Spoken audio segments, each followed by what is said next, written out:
Pakistani border पर जस्सर station के एक साबिक स्टेशन मास्टर पहुंच गए जनाब अपना पुराना स्टेशन देखने जो अब खंडर बन चुका है। और ये वही रेलवे स्टेशन है जहां से ट्रेन 1947 तक इंडिया जाती थी, डेरा बाबा नानक जाती थी।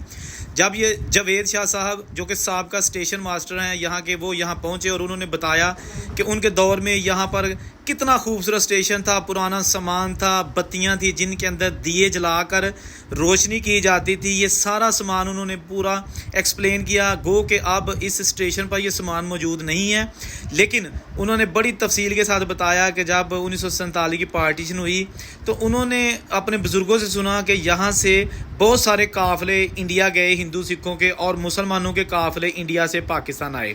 ये रेलवे स्टेशन जो कि अब 2005 के बाद से बिल्कुल भूत बंगला बन चुका है और यहाँ पर कोई पुराना सामान भी अब नहीं। यहाँ वो टिकट दिया करते थे लोगों को और बता रहे हैं कि जी मेरी यादें हैं, मैं यहाँ बुजुर्ग